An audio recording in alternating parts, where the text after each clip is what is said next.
Chapter 5. Hear ye this word which I take up against you, even a lamentation, O house of Israel. The virgin of Israel is fallen. She shall no more rise. She is forsaken upon her land. There is none to raise her up. For thus saith the Lord God, the city that went out by 1,000 shall leave 100, and that which went forth by 100 shall leave 10 to the house of Israel. For thus saith the Lord unto the house of Israel, Seek ye me, and ye shall live. But seek not Bethel, nor enter into Gilgal, and pass not to Beersheba. For Gilgal shall surely go into captivity, and Bethel shall come to naught. Seek the Lord, and ye shall live, lest he break out like fire in the house of Joseph, and devour it, and there be none to quench it in Bethel. Ye who turn judgment to wormwood, and leave off righteousness in the earth, seek him that maketh the 7 stars and Orion, and turneth the shadow of death into the morning, and maketh the day dark with night, that calleth for the waters of the sea, and poureth them out upon the face of the earth.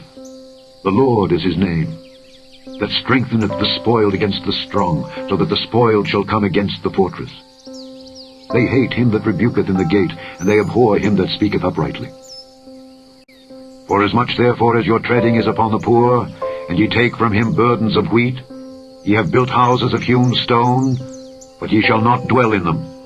Ye have planted pleasant vineyards, but ye shall not drink wine of them. For I know your manifold transgressions and your mighty sins. They afflict the just, they take a bribe, and they turn aside the poor in the gate from their right.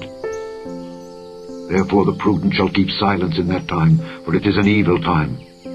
Seek good and not evil, that ye may live, and so the Lord the God of hosts shall be with you, as ye have spoken. Hate the evil, and love the good, and establish judgment in the gate. It may be that the Lord God of hosts will be gracious unto the remnant of Joseph.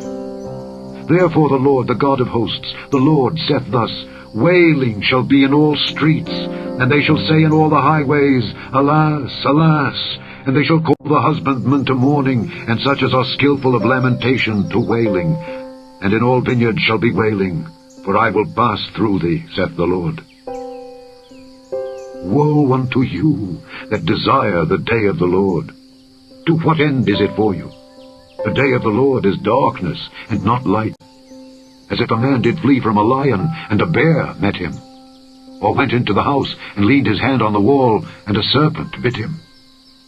Shall not the day of the Lord be darkness, and not light? Even very dark, and no brightness in it? I despise your feast days, and I will not smell in your solemn assemblies. Though ye offer me burnt offerings and your meat offerings, I will not accept them, neither will I regard the peace offerings of your fat beasts. Take thou away from me the noise of thy songs, for I will not hear the melody of thy viols. But let judgment run down as waters, and righteousness as a mighty stream. Have ye offered unto me sacrifices and offerings in the wilderness 40 years, O house of Israel? But ye have borne the tabernacle of your Moloch, and Chion your images, the star of your God, which ye made to yourselves. Therefore will I cause you to go into captivity beyond Damascus, saith the Lord, whose name is the God of hosts. Chapter 5. Hear ye this word which I take up against you, even a lamentation, O house of Israel. The virgin of Israel is fallen. She shall no more rise. She is forsaken upon her land. There is none to raise her up.